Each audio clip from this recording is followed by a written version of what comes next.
Hey guys, man, Nickey here. Just walking back over to the dyno. We got some 6th gen Camaro action on the dyno, bolt-on stuff.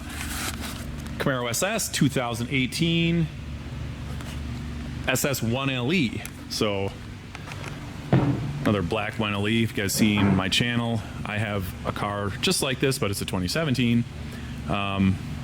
He's got some ZL1 1LE style wheels on it. Actually, I think they are actually ZL1 1LE wheels because they are 19s. And we just did bolt-ons, so kind of a full bolt-on stage 1 package for 6th gen SS's. We'll get a look under the hood here. So Roto-Fab, dry filter cold air.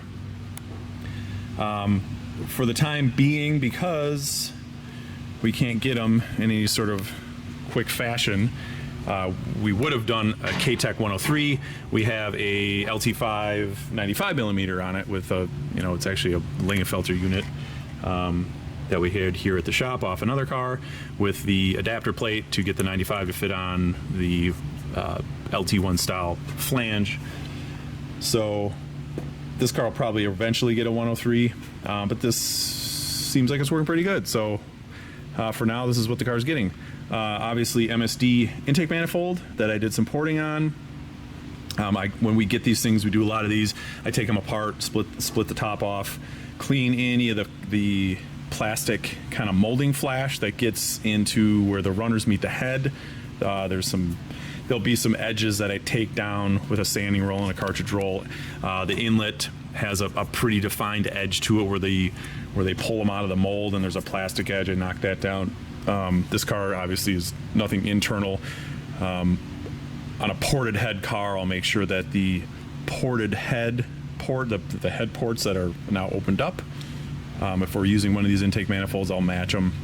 Such as my car, I got ported heads in my car, so I'll do a little bit extra porting, and then I always go through on the entries to the runners on these intakes and make sure there's no plastic sharp edges and kind of knock all that stuff down so the airflow has smooth entry and it's kind of a smooth path all the way to the head. So that's done to this. It's got a set of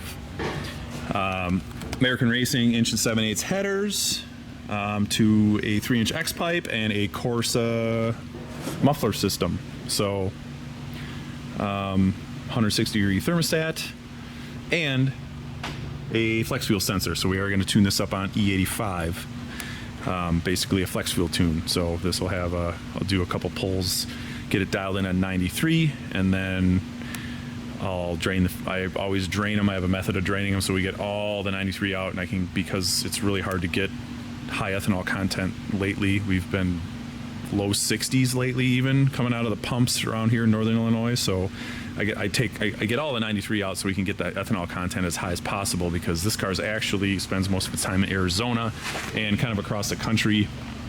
The ethanol contents kind of vary. So I know in other places you can still get 78 to 80%, and I wish we could here, but we can't right now, and that's just the way it is. So yeah, really nice looking car. He's got a couple aero mods. There's that Corsa system we put on it with the black tips. That looks pretty sweet. I like the way that looks. He's got like a wicker bill and the smoke tail lights, and he's got some ZL1 1LE style dive planes. And yeah, so carbon splitter, tow hooks, stuff like that. But he does track it with us. He takes it. We are actually going to Road America here. Actually, this weekend, as this video is being made, yeah, we'll be up there in 4 days. So we do an end of April track day up there, and it's a blast. So I can't wait. So anyway, yeah, he'll be up there with us. His father will be up there with us with his ZLE that we did some stuff on, and we'll probably have a couple of my friends, and it'll be fun. So we're gonna get this thing worked up, get a tune worked up on it. So I'll set the camera down and get going on that, and do some pulls, and we'll take a look at some final numbers when I get all that done and see where we end up.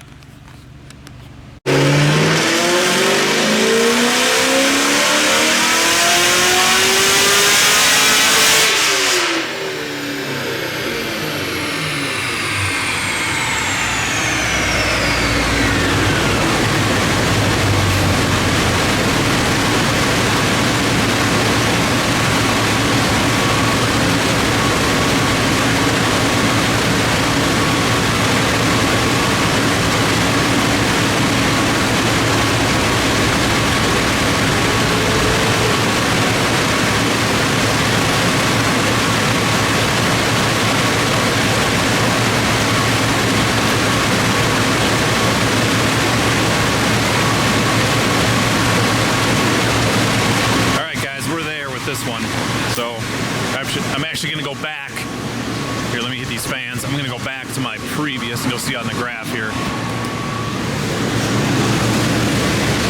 I tried adding a little bit of timing and it didn't like it, so. But we can take a look at the graphs because I know where we're going to be at here, so.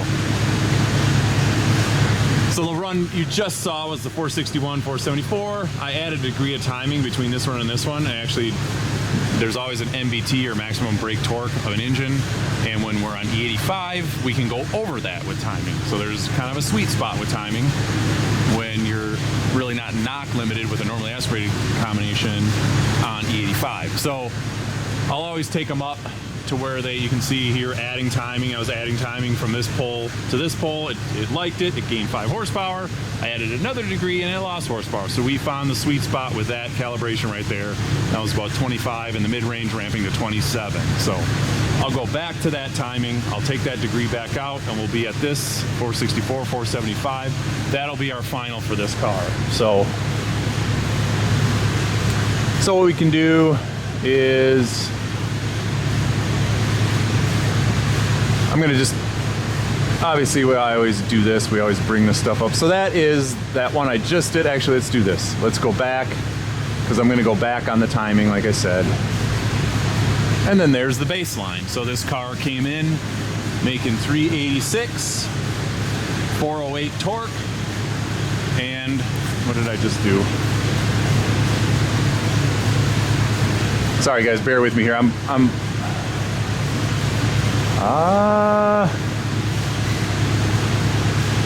don't know what happened to my somehow my files got screwed up here. Anyway, let me go back to that 464 run. I don't know why they switched them around, but whatever. That's weird. Huh, somehow it skipped, whatever, okay. Anyway, that's what I'm gonna go back to with my timing, 27 degrees. That's the baseline. This is the important part anyway, the big gain, the gain we got, and we want to see how much we gain. So, that's a pretty big jump. For bolt-ons, these 6 gens love bolt-on stuff. So we picked up almost 80 horsepower at the rear wheels with the intake manifold, headers, that Roto-Fab, and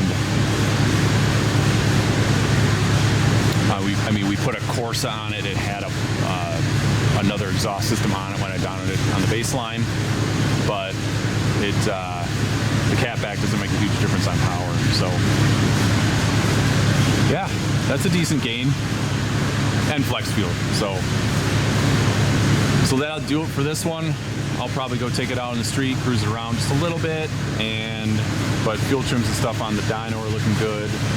And yeah, this car is off along with me and a couple other guys to Road America this coming weekend. Of course, we're all super excited for that. And this car is going to be tune-wise. Again, anytime I'm doing tuning on cars that are going to be road raced, you really got to pay attention to your timing tables for temperatures, coolant temps specifically.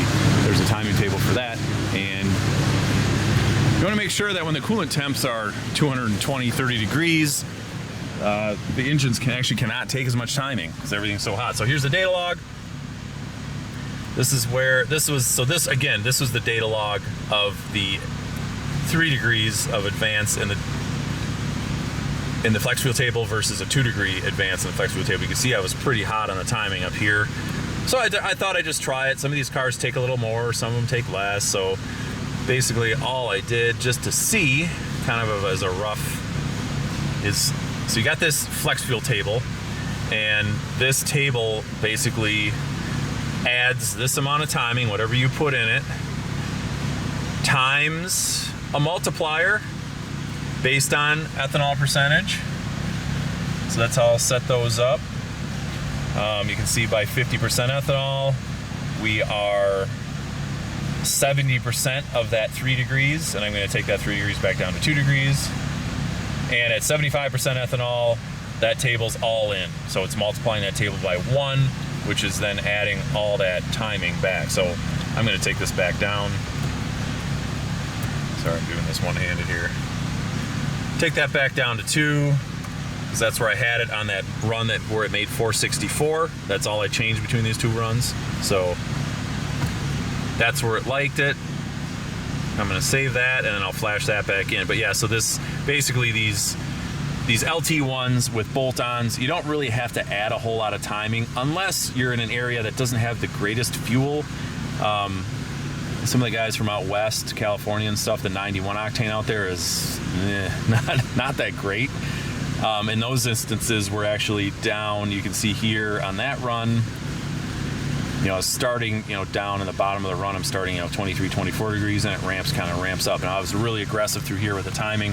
Again, that's going to be knocked back down a degree-ish because of the multiplier. We're only at about 63% ethanol right now, so we're getting about, you know, 2.5 degrees, whatever. So this will get knocked back down to 27 some degrees, 27.5 probably. It's going to be about at full degree. So, and then the mid-range will be instead of 26.5, be about 25.5. That's where it liked it. So that's where we're gonna leave it. Air fuel ratios, you can see my my Lambda is a little on the rich side, but I had this car lean, rich, whatever. Again, I always kind of go up and down, and this is where it was happy. It liked being right here, so that's where it made the most power. So that's where I'm gonna leave it. For an NA car, that is a smidge rich, but my personal 1LE, SS1LE is the same way. When I'm on E85, it likes having those 0.85 to 0.86 lambdas for wide open throttle on E85. That's what it likes. So that's how I run it. And I've been running it like that for multiple years, and it works really good. Road racing, drag racing, street, whatever. So that's how I set them up. So this is looking good. Dyno looks good. Nice curve. This car kind of baseline lower than we typically see a manual transmission Camaro SS LT1 6th gen. Our gains on all these modifications are right in line with how much power we make, but you know, different cars make different types of power, and because the curve looks good and because we're gaining a typical about, you know, close to 80 horsepower at the wheels with these bolt-ons, it kind of is what it is. So different days, different cars produce different results sometimes. But again, what we're really after is the gain. Did the parts we replace, we took the stock intake off, we took, you know, we did headers, we did the cold air, all that stuff. Does that stuff do something? And this is what we're proving here, and that's what we want to see with these tuning sessions and looking at the dyno graphs. So this what we're seeing here is really what the representation of what we're after here on the dyno. Not necessarily always the final output. I really don't like racing dynos. I don't know. It kind of, to me, it kind of gets a little bit pointless when you're like, well, my car made this on this dyno, well, my car made this on this dyno, and whatever. It's really how it performs in the real world, the track, on the street, and all that stuff. So we can actually, you know, we can dyno it. We can dyno this car on this dyno without any stuff done when it's stock, and then we can put the car back on this car on this dyno with different parts, and we can see the gain. So anyway, this one's good to go. It's ready to go racing. So thanks for watching, guys. Keep checking back, keep commenting, all that good stuff, and I'll keep putting stuff on the dyno and keep making these videos. Thanks for watching.